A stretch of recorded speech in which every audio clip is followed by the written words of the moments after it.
So, guys, you're gonna hear a theme. So I'm gonna ask. So there's gonna be 4 questions, which has the same sentence but just different scenarios. So first we talked about life. Now we're gonna talk about work. So can your happiness rather be sacrificed for success in the workplace or in work or in your career?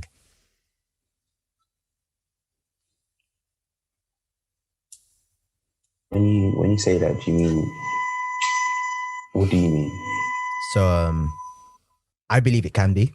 So many people sacrifice having an easier, maybe more enjoyable job, maybe less hardships, less work, less wahala, for a more strenuous job because of the perceived successes you gain from that job, whether it's financial success,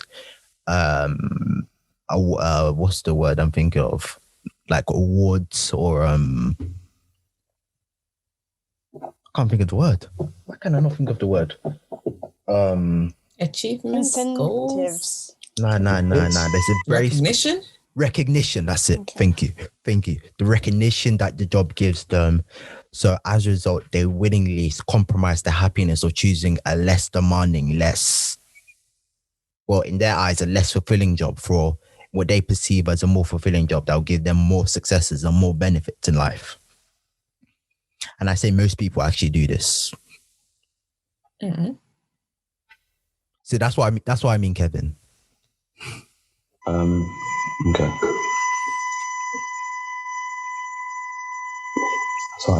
So, okay, in my instance, I am doing a teaching assistant apprenticeship. So I'm trying to go into teaching. In that case... Primary or secondary? Secondary. Secondary, okay. But yeah, it's gone.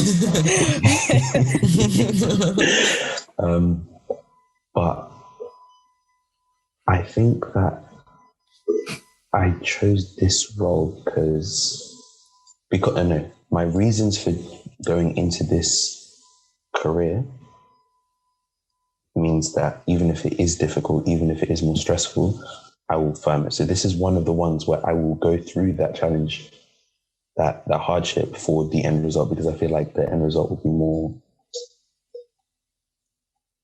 worth it. Will be worth it. Yeah, it will be worth it. But again, because of spiritual goals, I won't sacrifice certain things for it. Yeah. Hear that. Becca, were you choking on something? Yeah, she was. Yeah, I think so. Yeah, I'm good now. Okay. You alive? Okay, that's good. I was just trying to drink water, like, quietly. Sorry. Becca, I mean Serena, you want to say your point? Yeah, that's what I was going to ask, whether you're asking personally or in general. Both. So we'll do in general first, then we do personally. We'll do in general. Okay, because... Yeah, carry on. Which one are we doing first? In general. Carry on. Okay, because yeah, so like what you said, in general, you might choose, like you said, a job that gives you more recognition, and for that, you'd be willing to compromise that happiness rather than a less fulfilling job. So in general, then yeah. And personally. But personally, I would not. And why wouldn't you? So I've had also, so Kevin gave his personal experience. So with me, I've done my apprenticeship in dental nursing. And then now I'm doing a course which will enable me to do dental hygiene. And if I'm going to do dental hygiene, I have to go to uni for 4 years, 3 years, 3 years, correction, 3 years. 3 years. So with doing this course in between, it's just giving me the option. But right now I'm happy with doing my dental nursing. Like I'm not going to think to go through all of that just for the higher salary. Like I'm happy with my dental nursing at the moment. Happy with it with the... Yeah, so it's just, it's there as an option, but I'm not going to say, I have to go through all of this, like, despite my happiness in order to achieve that. Very true. Makes And sense? what about... Yeah, it makes sense. get sense. You get sense. And Becca, what about yourself? Generally, I think people do. I mean, I've seen people in my family do it. I'll just use my dad as an example because he's a perfect one at it. But I'm not sure at the end of the day. Like, I just find him just continuously working. Even when he's retired, he just still wants to work. He's so used to working. I'm not even sure that, like, he realizes, you know, what could truly give him happiness in that way. So I think in general, yeah, people do that. But personally, no, just because my happiness is not really tied to a workplace. Also, I saw this really nice experience on LinkedIn. I know, very strange, but this guy was offered a promotion and he turned it down. He was like, but I've reached the top. And obviously the person who offered him the promotion was like, you are nowhere near the top. Like, you could not be further from the top. So I don't understand why you're turning down the promotion. And the guy just explained, look, I have enough money for my family and friends. I don't miss any recitals of his kids or whatever. I've reached the top. And I thought, yes. He's completed life. There we go. Perfect. He's completed life. Perfect example.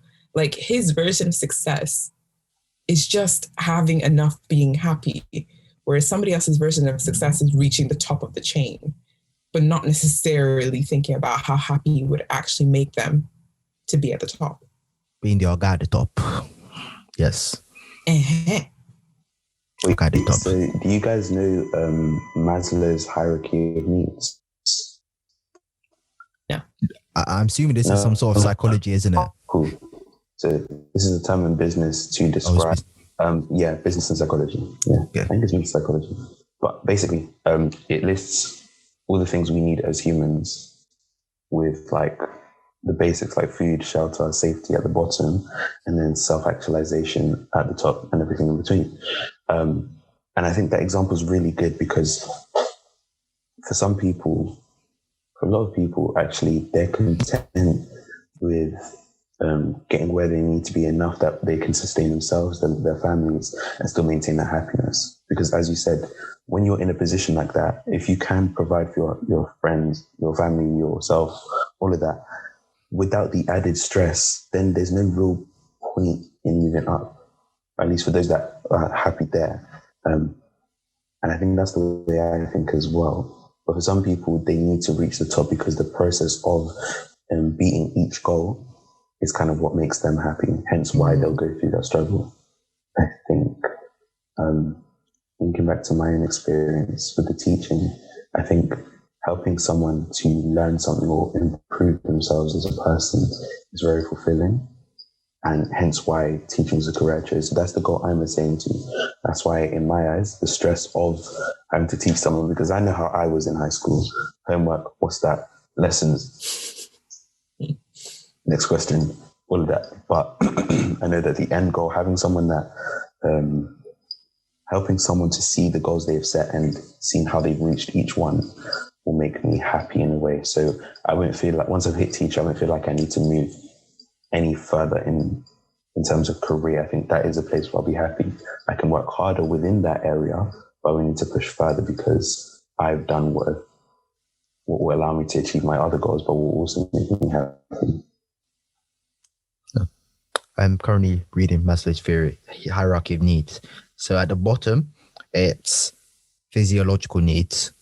Then it goes safety needs, belongings and love needs, esteem needs, and self-actualization. So yeah, I guess in this case, more people place different emphasis on different things in the hierarchy of needs. So some people will place all their energy to get to the top and have that self-actualization where like achieving one's alleged best version of themselves, whilst another person may think, as long as I can eat, I can drink, I love my kids, I love my friends, I love my family, I don't need to reach the top. I can live life here and my successes are here. But for someone else, those perceived successes of having love around their family and stuff like that is like, nah, that's not me. That's not the success I need. The success I need is achieving my true self, and everyone seeing I've achieved my true self. Thank you, Kevin. Thank you, Kevin, for bringing this up. Thank you. Anyone else want to add to work?